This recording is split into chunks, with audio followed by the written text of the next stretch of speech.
Welcome to the Own Your Best Life podcast. I'm May Emson, your host, leadership and mindset coach. Here, we talk all things spiritual, mindset, business, leadership, and wellness for the modern seeker who wants to align their life with purpose and inspiration. We'll cover career changes, stress management, meditation, energy, intuition, and more. Each episode holds spiritual and practical tools to help you live a life of your wildest dreams without getting burnt out along the way. Ready to live a life on your own terms? This is the Own Your Best Life podcast. If you're not trying to blow up your life in the process of having a dream job, you don't have to. And I want to start there because there comes a point where we're ready to make a change to our career. And the very next thought is, how do I do this? But that's not even really the question. What we're really asking is, how do I do this without blowing up my life? How do I have my dream job while maintaining my income? How do I do this without making the same mistakes that I made last time? And the grass is always greener until we get to the point where we actually have a career decision to make. And suddenly we're not so sure we want to do it. And this comes up because career change and dream jobs invoke this idea of a new thing. And it's something that whether we want to go through it or not, a career change is what is going to happen to all of us. Our life changes. We have kids we want to spend time with and care for.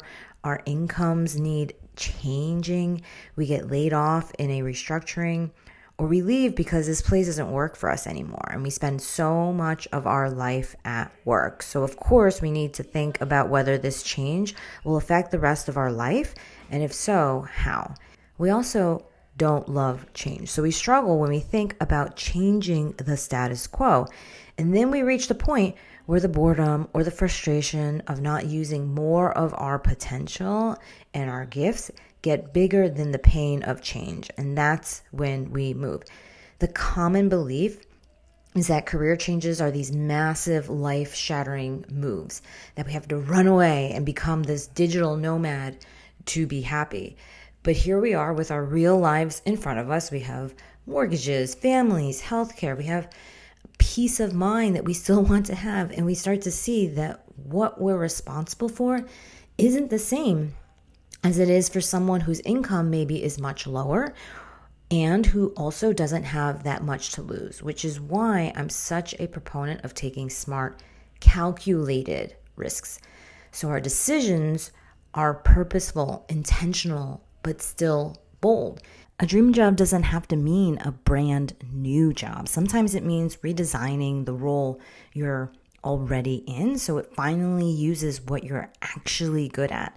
Sometimes it means getting clear on what you want before you go anywhere. And sometimes, yes, it means leaving. All three are the same work and they start in the same place. So if you don't want to blow anything up or you don't even know what you want yet, you're exactly who this is for.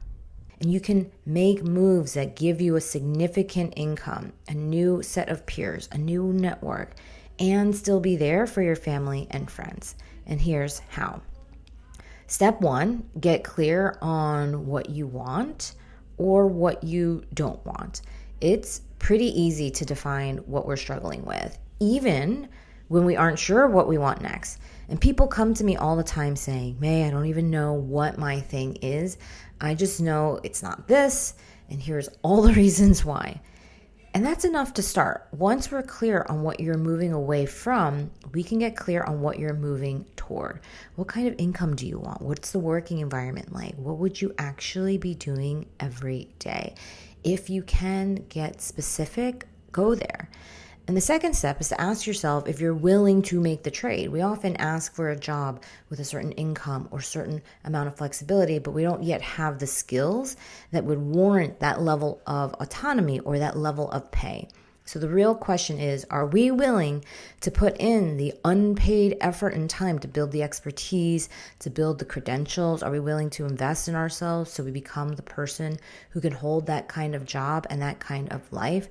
And this is where the thoughts show up. Am I smart enough? Am I good enough? Am I overqualified? And all of those patterns and how you think shape whether you're willing to make the trade. You want to hold the energy of the person who can make it and who is willing to make it for the kind of exchange that you'll receive in return. And there's one more thought I want you to watch for. So many of us believe that we should be second in command because we're carrying more of the load at home. And I encourage you to notice that thought, especially if you are a woman, because it keeps us playing small, not just in what we're willing to deliver, but what we're willing to dream. And when I show people the amount of work that they are putting into a life that is maybe so in terms of returning the amount of energy that they want into their life, they realize that if they took just a little bit of that effort and put it towards skills that would actually build the kind of life that they want, they suddenly realize that actually would save them so much time in the long run, that it would reduce the amount of overworking that they do. And the third step is to decide that you'll do it without blowing up your life. When I started doing the spiritual and coaching work, I made a distinct deal with the universe. If I leaned in, if I worked with everything life was asking of me to do more with my gifts, then I would not blow up my life in the process. I remember thinking, this is kind of different than what I'm doing today. How do I know this isn't going to cause a rift at home with my family, create struggle financially in ways that I don't want? I didn't want to estrange my family, who have never asked to be put on the entrepreneurial train or the spiritual and personal development bus. I would take them with me. And in that process, that was my deal. I still do my corporate work and my coaching work. I decided that was the way it would work and that it would feed each other in the best of ways. And that is the key. I decided. All of the paths work to some degree.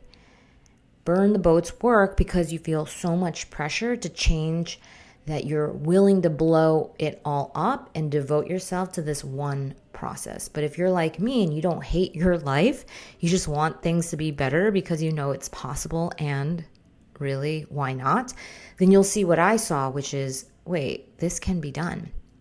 I didn't have a lot of examples of people doing both. I think many of us had parents that just did their one thing or had a different view of thinking because they came over either as immigrants or they had their context and socioeconomic struggles that they were dealing with. But we are in a new generation. We have new thoughts, new ideas, and frankly, a new environment to really set ourselves up.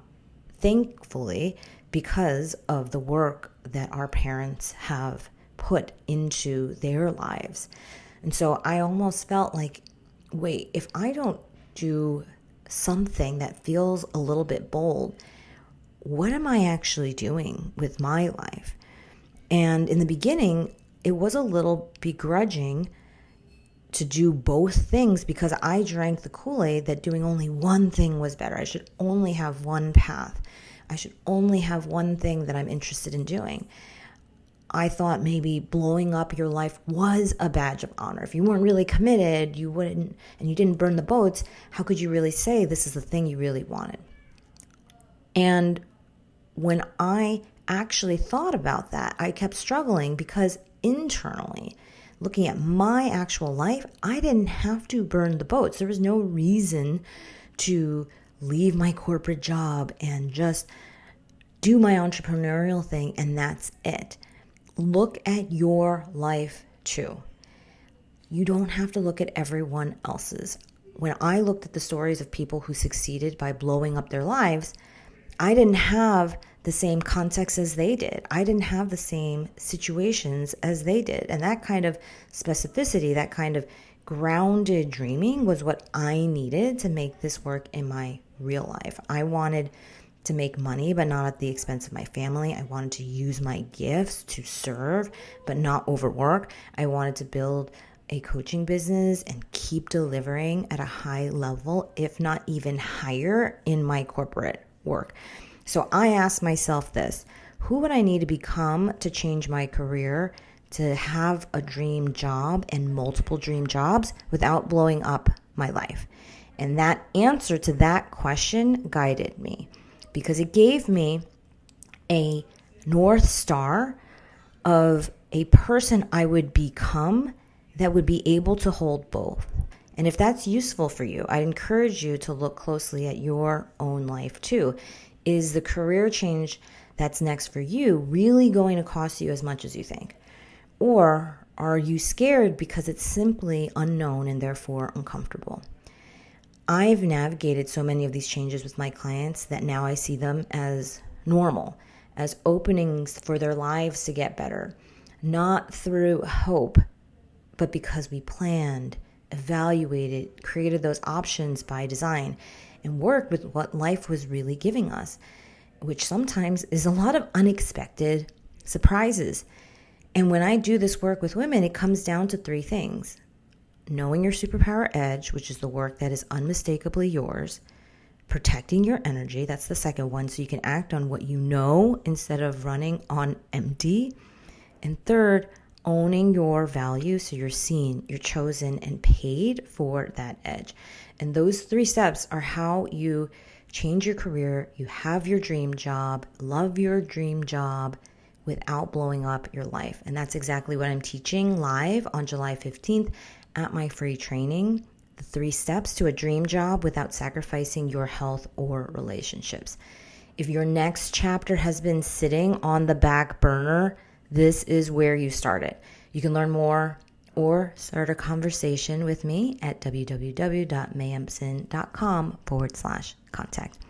I love you, my friends, and I hope you have an amazing week, and I'll talk to you next time. Thanks so much for joining us this week on Own Your Best Life. Make sure to subscribe to the show on iTunes or wherever you listen to podcasts so that you'll never miss a show. And while you're at it, can you please rate and review on iTunes? I would so appreciate it. Share it with a friend, take a screenshot of it, and tag @MayEmpson. This helps continue to get the word out. For more show notes and resources, check out www.mayempson.com. You'll have all the links to everything you heard here today. Thanks so much for listening. It's time to own your best life.